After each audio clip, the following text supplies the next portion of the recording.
Hello friends, आप देख रहे हैं अपने यूट्यूब चैनल मौलाना स्टडी पॉइंट में। दोस्तों मैं आज़ाद चौहान आप सभी का बहुत बहुत स्वागत करता हूं। दोस्तों अगर चैनल पर नए हैं तो चैनल को सब्सक्राइब करिए और बेल आइकन को प्रेस करिए ताकि जब भी मैं कोई नई वीडियो अपलोड करूं तो नोटिफिकेशन आपको मिल जाए। दोस्तों यह वीडियो बहुत कमाल की होने वाली दोस्तों, ठीक है। बहुत बार पूछे गए दोस्तों टॉप 100 क्वेश्चन इसमें शामिल किए गए जो भी बहुत महत्वपूर्ण है, बार बार एग्जाम में पूछे जाते हैं दोस्तों ये क्वेश्चन। और लगभग 15 से 20 वर्षों से ये क्वेश्चन बार बार पूछे रिपीट हो रहे हैं प्यारे साथियों, किसी न किसी एग्जाम में रिपीट होते रहते हैं। तो आप इस क्वेश्चन को आराम से नोट करना, पेपर पेन लेके बैठना प्यारे साथियों, ठीक है, क्योंकि इस बार सिलेक्शन आपका होके रहेगा। पेपर पेन लेके बैठना, एक क्वेश्चन को नोट करते हुए चलना मेरे भाइयों, ठीक है। जितने भी मेरे भाई बहन सिलेक्शन की तैयारी कर रहे हैं, सरकारी जॉब की तैयारी कर रहे हैं, उनका इस बार सिलेक्शन होना चाहिए। चलिए पहला प्रश्न दोस्तों नोट करना कि लाला लाजपत राय के प्रयासों पर गठित बैंक कौन सा है। तो उत्तर में नोट कर लेना दोस्तों, पंजाब नेशनल बैंक है। बहुत महत्वपूर्ण क्वेश्चन, जब भी एग्जाम में आए गलत नहीं करना है प्यारे साथियों। चलिए दूसरा प्रश्न नोट करना दोस्तों कि जिन शब्द का प्रयोग सर्वप्रथम किसने किया था। दोस्तों जिन शब्द का प्रयोग सर्वप्रथम किसने किया था, तो उत्तर में लिख लेना दोस्तों, जोहानसन ने किया था। किसने किया था? जोहानसन ने किया था, ठीक है। चलिए अगला प्रश्न, लक्षद्वीप की राजधानी क्या है। तो दोस्तों लक्षद्वीप की राजधानी आपकी हो जाएगी, क्या हो जाएगी? क्वार्ती हो जाएगी। जब भी पूछे कि लक्षद्वीप की राजधानी क्या है तो करवती हो जाएगी, ठीक है। अगला प्रश्न चलिए चौथा प्रश्न नोट करना प्यारे साथियों। बार बार कह रहा हूँ कि बहुत ही महत्वपूर्ण क्वेश्चन है, एग्जाम में पूछे जाएंगे, वीडियो अंत तक देखिएगा, ठीक है। अच्छी लगी तभी लाइक शेयर और चैनल को सब्सक्राइब करिएगा प्यारे साथियों। चौथा प्रश्न लिखना कि बड़ा इमाम बाड़ा कहाँ स्थित है। तो उत्तर में लिखना दोस्तों, लखनऊ में स्थित है। अगला प्रश्न कि भारत में सबसे लंबी सड़क कौन सी है। तो दोस्तों जीटी रोड है। कौन सी है? जीटी रोड, ठीक है। अगला प्रश्न दोस्तों, छठा प्रश्न नोट करते हुए चलना प्यारे साथियों। चलिए लिखिए, नोट करिएगा, किस स्थान पर सिंधु घाटी सभ्यता का बंदरगाह स्थित है। तो उत्तर में देख लिखना दोस्तों, लोथल में स्थित है। अगला प्रश्न दोस्तों नोट करना, सातवां प्रश्न नोट करना, टॉप 100 क्वेश्चन देखेंगे प्यारे साथियों, ठीक है। कि कृष्णा नदी का उद्गम स्थल किसके समीप है। तो किसके समीप है दोस्तों? उत्तर में लिख लेना, महाबलेश्वर के समीप स्थित है। अगला प्रश्न कि हॉकी खेल में प्रत्येक टीम में कितने खिलाड़ी होते हैं। तो 11 खिलाड़ी होते हैं। एग्जाम में पूछ देगा क्रिकेट में तो वो भी 11 खिलाड़ी होते हैं। गलत नहीं करना है प्यारे साथियों, इस बार गलत नहीं करना। इस बार एग्जाम में जाना है और अच्छे नंबर से विजय होकर लौटना है दोस्तों, क्योंकि इस बार आपका सिलेक्शन ही मेरा मुख्य प्रयास है। चलिए प्रश्न नोट करिएगा, ज़्यादा चर्चा करेंगे वीडियो बड़ी हो जाएगी। वीडियो छोटी बनाना चाहते हैं और कमाल के क्वेश्चन दोस्तों रहेगा कि मध्य प्रदेश अतिरिक्त भारत का कौन सा राज्य 7 राज्यों की सीमा को स्पर्श करता है। तो कौन सा करता है दोस्तों, आपको पता होना चाहिए। एक मध्य प्रदेश जो है वो 7 राज्यों को स्पर्श करता है। और दूसरा पूछ दे तो दूसरा दोस्तों लिख लेना, कौन सा है? असम है। कौन है? असम है। एक आपका एमपी हो गया मध्य प्रदेश, दूसरा असम हो गया। यह 7 राज्यों को स्पर्श करते हैं, ठीक है ना, याद रखिए। अगला प्रश्न रहा कि सबसे पुराना वाद्य यंत्र कौन सा है। तो दोस्तों बीड़ा है। कौन सा? उत्तर में लिख लेना, बीड़ा। अगला प्रश्न दोस्तों कि सबसे मजबूत मांसपेशी पाई जाती है कहाँ, कौन सी पेशी पाई जाती है। दोस्तों जबड़े पाई जाती है, जो दांत के बगल में होती है, वह सबसे मजबूत पेशी होती है। अगला प्रश्न देखेंगे, नोट करता हूं दोस्तों 12वां प्रश्न नोट करना कि फूल गोभी का खाने योग्य भाग होता है, कौन सा होता है। तो दोस्तों पुष्प क्रम होता है। जो फूल गोभी है उसका पुष्प ही हम खाते हैं, जिसे फूल गोभी भी कहते हैं। तो जैसा आपको नाम से ही पता हो जाएगा। चलिए अगला प्रश्न दोस्तों नोट करना कि यूटीआई बैंक वर्तमान में किस नाम से जानी जाती है। तो दोस्तों यूटीआई बैंक को वर्तमान में एक्सिस बैंक के नाम से जानी जाती है। अगला प्रश्न दोस्तों, बहुत ही अच्छे क्वेश्चन शामिल किए गए हैं दोस्तों। चलिए नोट करिएगा, ऐसा कौन सा पेड़ है जिसमें लकड़ी नहीं होती है। कौन सा पेड़ है दोस्तों, एग्जाम में पूछ देगा तो कौन सा पेड़ है। तो दोस्तों आपको याद रहना चाहिए, केले के पेड़ में लकड़ी नहीं होती है, ठीक है, हम देखे हैं ना। चलिए अगला प्रश्न रहा कि सूर्य से उत्सर्जित पराबैंगनी किरणों को कौन सी गैस रोकती है। तो कौन रोकती है दोस्तों? ओजोन गैस रोकती है। आपको पता होगा कि ओजोन गैस रोकती है। इस समय लॉकडाउन की वजह से जो ओजोन परत में जो छेद बड़ा वाला वो अब भर चुका है प्यारे साथियों। अगला चलिए नोट करिएगा कि कन्याकुमारी में रॉक मेमोरियल, जिसे शैल स्मारक भी कहा जाता है, तो दोस्तों किस किस स्मृति में समर्पित किया गया है। जब भी पूछे कि कन्याकुमारी में रॉक मेमोरियल को किस किस स्मृति में समर्पित किया गया है, तो स्वामी विवेकानंद। उत्तर में लिख लेना दोस्तों, स्वामी विवेकानंद। अगला प्रश्न चलते हैं, खजुराहो के मंदिर कहाँ स्थित है। तो दोस्तों खजुराहो का मंदिर कहाँ स्थित है, मध्य प्रदेश में स्थित है। अगला 18वां प्रश्न रहा दोस्तों कि स्वामी विवेकानंद का असली नाम क्या था। तो दोस्तों उत्तर में लिख लेना, नरेंद्र नाथ दत्त। स्वामी विवेकानंद का असली नाम क्या था, नरेंद्र नाथ दत्त था। दोस्तों बहुत ही महत्वपूर्ण क्वेश्चन है, वेरी वेरी मोस्ट इंपॉर्टेंट प्यारे साथियों। इस बार आपके क्वेश्चन ये वाले एग्जाम में बनेंगे ही दोस्तों, ठीक है, चाहे वो भी जो भी एग्जाम हो, यूपीएसआई, एनटीपीसी, सीएचएस, जो भी एग्जाम हो, क्वेश्चन पूछे जाएंगे प्यारे साथियों। चलिए 19वां प्रश्न नोट करिएगा, कौन से मुगल बादशाह ने 15 साल निर्वासित होकर गुजारे थे। तो किसने गुजारे थे, तो दोस्तों उत्तर में लिख लेना, हुमायूं ने गुजारे थे। अगला प्रश्न दोस्तों 20वां प्रश्न नोट करना, खरीफ की फसल कब काटी जाती है। तो दोस्तों नवंबर के प्रारंभ में ही खरीफ की फसल काटी जाती है। अगला प्रश्न दोस्तों नोट करना, अगला प्रश्न रहा कि किसके शासनकाल के दौरान मराठा सत्ता सर्वोच्च शिखर और सत्ता पर थी। तो किसके थी, बालाजी बाजीराव के, ठीक है, बालाजी बाजीराव के सत्ता में थी। अगला प्रश्न देखेंगे प्यारे साथियों कि कौन सा शहर मध्य प्रदेश की राजधानी है। मध्य प्रदेश की राजधानी कौन सा शहर है, तो मध्य प्रदेश की राजधानी कौन सा है, भोपाल है। तो दोस्तों जितने भी राज्य हैं आपको उनकी राजधानी याद करके रखिएगा, ठीक है। चला अगला प्रश्न रहा कि सत्य शोधक समाज की स्थापना किसने की थी। तो दोस्तों उत्तर में लिख लेना, महात्मा फूले ने सत्य शोधक समाज की स्थापना की थी। महात्मा गांधी नहीं, महात्मा फूले ने, ठीक है। चलिए अगला प्रश्न 24वां आपकी स्क्रीन पर रहा, मानव ने सर्वप्रथम किस धातु का प्रयोग किया था।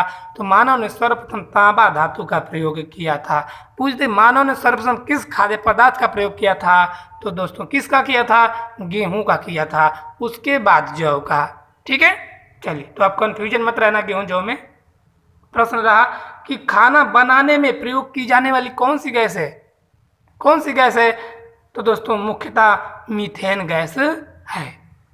अगला प्रश्न दोस्तों नोट करना कि भारत के अरब सागर और बंगाल की खाड़ी से लगे समुद्र तट की लंबाई कितनी है। तो भारत के अरब सागर और बंगाल की खाड़ी से लगे समुद्र तट की लंबाई दोस्तों कितनी है, तो 61 किलोमीटर, 6100 किलोमीटर है दोस्तों। कितनी है, 6100 किलोमीटर, इसे 6100 किलोमीटर कह सकते हैं, ठीक है। अगला प्रश्न नोट करना प्यारे साथियों, पृथ्वी पर सबसे बड़ा वृत्त है, कौन सा है। तो दोस्तों भूमध्य रेखा है। अगला प्रश्न नोट करना दोस्तों कि डीसीएम ट्रॉफी का संबंध किससे है। तो दोस्तों डीसीएम ट्रॉफी जो है फुटबॉल से संबंधित है।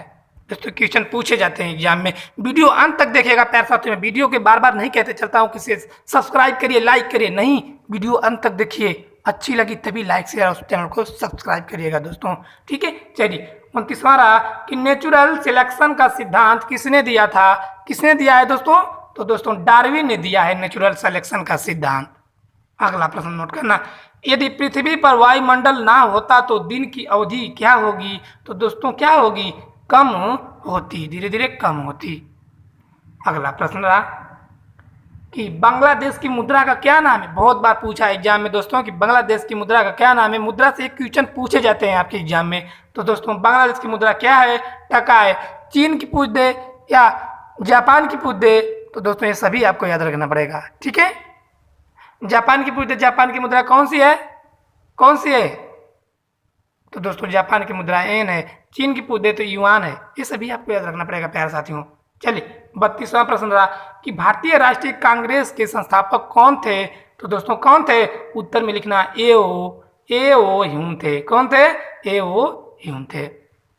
अगला प्रश्न दोस्तों प्यारे साथियों आपकी स्क्रीन पे, चलिए प्रश्न रहा आपकी स्क्रीन पे दोस्तों 33वां कि चौथ नामक कर किसके द्वारा लिया जाता था। तो दोस्तों मराठों द्वारा चौथ नामक कर लिया जाता था। अच्छे से क्वेश्चन नोट करना दोस्तों, एग्जाम से पहले ना दोस्तों अच्छे से रिवीजन करके दाना दोस्तों, ताकि एग्जाम में क्वेश्चन एक भी गलत न हो, ठीक है। चलिए प्रश्न रहा, किस मुगल राजा ने धार्मिक संप्रदाय दीन इलाही की स्थापना की थी? तो जो अभी पूछे ऐसे भी पूछ सकता है कि दीन इलाही की स्थापना किसने की थी, तो आपका उत्तर होना चाहिए दोस्तों अकबर ने की थी। ठीक है। अगला प्रश्न दोस्तों नोट करना कि भारतीय वायुसेना में कमीशन अधिकारी का सबसे छोटा पद कौन था? तो दोस्तों तो पायलट ऑफिसर का पद सबसे छोटा था। जब भी पूछे कि भारतीय वायुसेना में कमीशन अधिकारी का सबसे छोटा पद कौन सा होता है, तो पायलट ऑफिसर का पद होता है। अगला प्रश्न नोट करना प्यारे साथियों कि महात्मा गांधी को सर्वप्रथम राष्ट्रपिता किसने कहा था? वेरी वेरी मोस्ट इंपॉर्टेंट, मैं बार बार कह रहा हूँ प्यारे साथियों, जितने भी क्वेश्चन है वेरी वेरी मोस्ट इंपॉर्टेंट है, बहुत बार पूछे जाते हैं एग्जाम में, बार बार ऐसा पूछे जाते हैं, किसी न किसी पेपर में हर साल पूछे ही जाते हैं हर बार। तो जब भी पूछे कि महात्मा गांधी को सर्वप्रथम राष्ट्रपिता के नाम से किसने कहा था, तो सुभाष चंद्र बोस जी ने कहा था। अगला प्रश्न प्यारे साथियों कि किसके नेतृत्व में 1776 में अमेरिका को स्वतंत्रता प्राप्ति हुई थी? दोस्तों तो जॉर्ज वाशिंगटन के नेतृत्व में अमेरिका को स्वतंत्रता प्राप्त हुई थी। अगला प्रश्न दोस्तों नोट करना कि भारतीय दलहन अनुसंधान कहाँ स्थित है?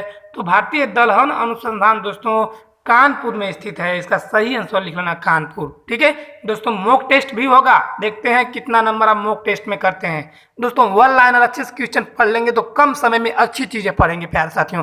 बाकी मॉक टेस्ट तो हम आपको कराएंगे ही, देखते हैं कि आप कितने पढ़े, उसके लिए मॉक टेस्ट होता है कि आपने कितना पढ़ रखा है। ठीक है, तो मॉक टेस्ट होगा, पहले आप वन लाइनर याद करेंगे तो मॉक टेस्ट तो हवा में उड़ा देंगे प्यारे साथियों, धुआं धुआं करके आएंगे।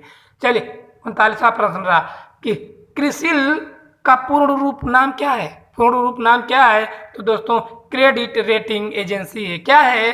क्रेडिट रेटिंग एजेंसी है, याद रखिएगा प्यारे भाइयों।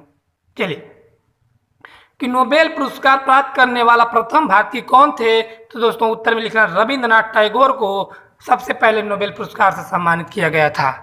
अगला प्रश्न दोस्तों नोट करना कि कौन सा राज्य भारत के सबसे पूर्वी भाग पर स्थित है? तो कौन सा राज्य स्थित है? दोस्तों अरुणाचल प्रदेश सबसे उत्तरी भाग में स्थित है। दोस्तों सबसे पहले सूर्य कहाँ दिखाई देता है? तो अरुणाचल प्रदेश में ही दिखाई देता है। दोस्तों अभी क्वेश्चन में पूछा गया था CHSL में दोस्तों। ठीक है, चाचा जी के नाम से जाने जाते थे। चाचा जी के नाम से किसे जाने जाते थे दोस्तों? तो पंडित जवाहरलाल नेहरू को चाचा जी के नाम से भी जाना जाता था। सॉरी, चलिए अगला प्रश्न नोट करना दोस्तों, सहजीविता का उदाहरण है। दोस्तों सहजीविता का उदाहरण क्या है? लाइकेन है। चलिए अगला प्रश्न दोस्तों 44वां प्रश्न आपकी स्क्रीन पर प्यार साथियों, नोट करते हुए चलना सभी भाई बहन सभी क्वेश्चनों को। ठीक है, चलिए किस देश को उगते हुए सूरज की भूमि कहा जाता है? तो दोस्तों उगते हुए सूरज की भूमि किस देश को कहा जाता है? तो जापान को कहा जाता है।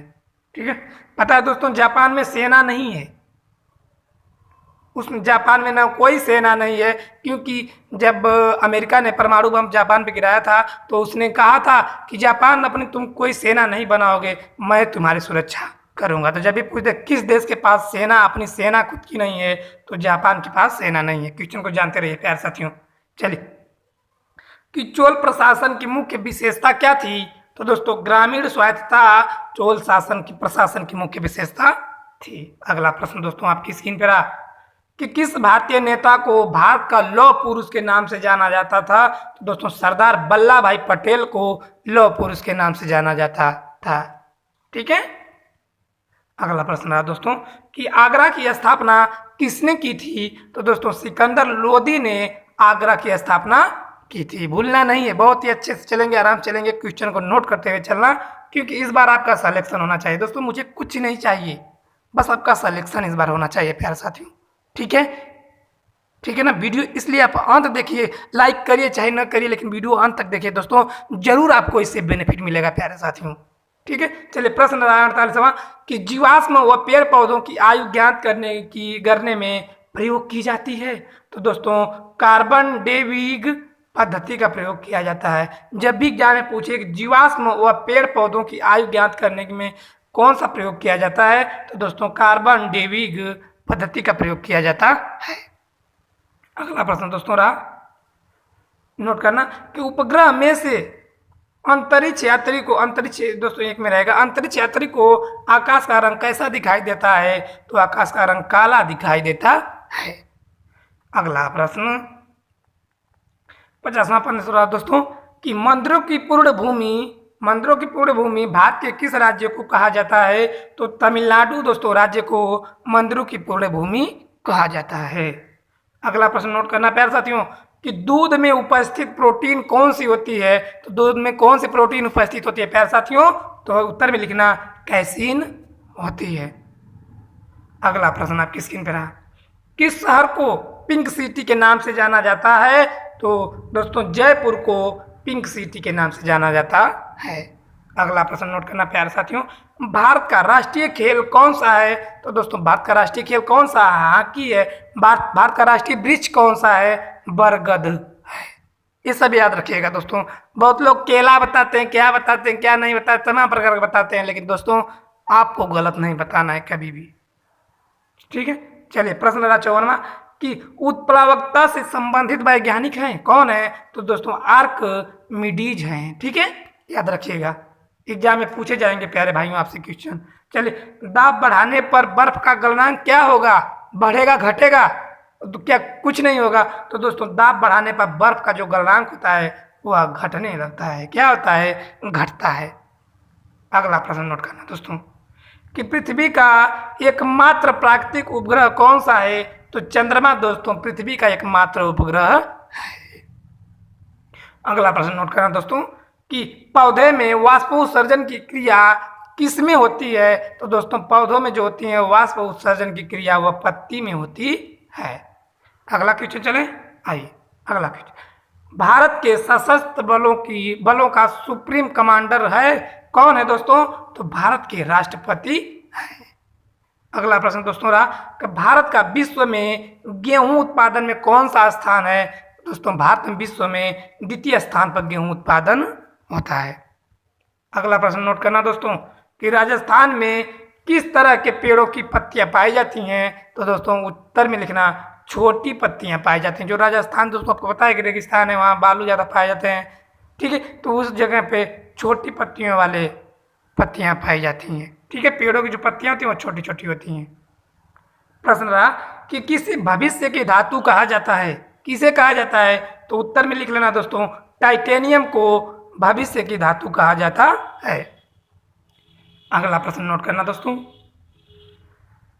अगला प्रश्न रहा कि किस स्थान पर सिंधु घाटी सभ्यता का बंदरगाह स्थित है? तो दोस्तों लोथल में, उत्तर में लिख लेना लोथल में सिंधु घाटी सभ्यता का बंदरगाह स्थित है।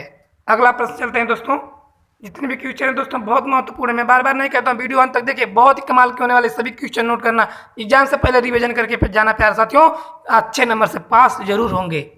ठीक है ना। चलिए प्रश्न रहा कि महाराष्ट्र में सबसे ज्यादा मात्रा में पाई जाने वाली मृदा का प्रकार कौन सी है? तो काली मिट्टी। दोस्तों एग्जाम में पूछ देता है कि काली मिट्टी को आप किस नाम से जानते हैं, बहुत बार पूछता है एग्जाम में कि काली मिट्टी को और किस नाम से जानते हैं? तो दोस्तों किस नाम से जानते हैं? तो दोस्तों रेगुर मिट्टी कहते हैं। काली मिट्टी को रेगुर मिट्टी भी कहते हैं, तो याद रखिएगा दोस्तों, नोट कर लेना। ठीक है, नीचे नीचे नीचे नोट कर लेना, सॉरी नीचे आप लिख लेना कि काली मिट्टी को आप किस नाम से जाना जाता है? तो उत्तर में लिख लेना दोस्तों रेगुर मिट्टी के नाम से जाना जाता है। अगला प्रश्न रहा कि बिहार का शोक किस नदी को कहा जाता है? तो दोस्तों कोसी नदी को बिहार का शोक कहा जाता है। ठीक है, चलिए अगला प्रश्न नोट करना दोस्तों 65वां कि कौन सी रेखा विषुवत रेखा के समानांतर है? तो कौन सी रेखा है? दोस्तों अक्षांश रेखा विषुवत रेखा के समानांतर है। अगला प्रश्न रहा दोस्तों कि हीटर के तार किस चीज के बने होते हैं? उत्तर में लिखना दोस्तों नाइक्रोम के बने होते हैं। हीटर के जो तार होते हैं किस चीज के बने होते हैं? तो नाइक्रोम के बने होते हैं। अगला प्रश्न रहा दोस्तों कि मूत्र का रंग पीला किसके कारण होता है? आप देखते हैं कि मूत्र का रंग पीला किसके कारण होता है दोस्तों? तो यूरोक्रोम के कारण जो मूत्र का रंग होता है वह पीला होता है। अगला प्रश्न नोट करना प्यारे साथियों कि भारत में कपास उत्पादन में अग्रणी राज्य कौन सा है? तो दोस्तों भारत में सबसे अधिक उत्पादन कपास का गुजरात में होता है। अगला प्रश्न रहा ब्रिटिश शासन ने किस स्थानों के बीच पहली रेलवे लाइन शुरू की थी? तो दोस्तों मुंबई से थाने के बीच में शुरू की थी। अगला प्रश्न नोट करना प्यारे साथियों कि मुख्यमंत्री की नियुक्ति कौन करता है? तो मुख्यमंत्री की नियुक्ति दोस्तों राज्यपाल करता है। इनकी चर्चा मैं करते रहता हूं दोस्तों, बार बार करता हूं, क्योंकि ये एग्जाम में बहुत बार पूछे जाते हैं। चलिए, प्रश्न रहा कि पूर्वोत्तर सीमांत रेलवे का मुख्यालय कहाँ स्थित है, तो दोस्तों कहाँ स्थित है, मालीगांव में स्थित है। ठीक है, अगला प्रश्न नोट करना कि लोहे को इस्पात में बदलने के लिए कौन सी धातु मिलाई जाती है दोस्तों, तो उत्तर में लिखना निकेल धातु मिलाई जाती। नोट करना कि लॉ ऑफ फ्लोटिंग सिद्धांत की खोज किसने की थी, तो लॉ ऑफ फ्लोटिंग सिद्धांत की खोज किसने की थी दोस्तों, तो आर्किमिडीज ने की थी। ठीक है, अगला चलें। आइए अगला प्रश्न दोस्तों कि भारत को किस तिथि को एक गणराज्य घोषित किया गया था, तो 26 जनवरी 1950 को घोषित किया गया था। दोस्तों वीडियो इतना ही देखेंगे, ठीक है, कुछ प्रॉब्लम की वजह से दोस्तों वीडियो कैसी लगी कमेंट करके बताना प्यारे साथियों, बाकी क्वेश्चन मैं आपको बाद में करा दूंगा। दोस्तों बहुत ही महत्वपूर्ण वीडियो है, अच्छी लगी तो लाइक करिए, शेयर करिए, चैनल को सब्सक्राइब जरूर कर लेना दोस्तों, क्योंकि ये भाई आपके लिए अच्छी अच्छी वीडियो यहाँ पे लाता रहता है। जितने भी मेरे भाई बहन हैं, इस बार आगामी आने वाले एग्जाम में उनका सिलेक्शन होना चाहिए। चलिए इसी के साथ मिलेंगे अगले वीडियो में। जय हिंद, वंदे मातरम प्यारे साथियों।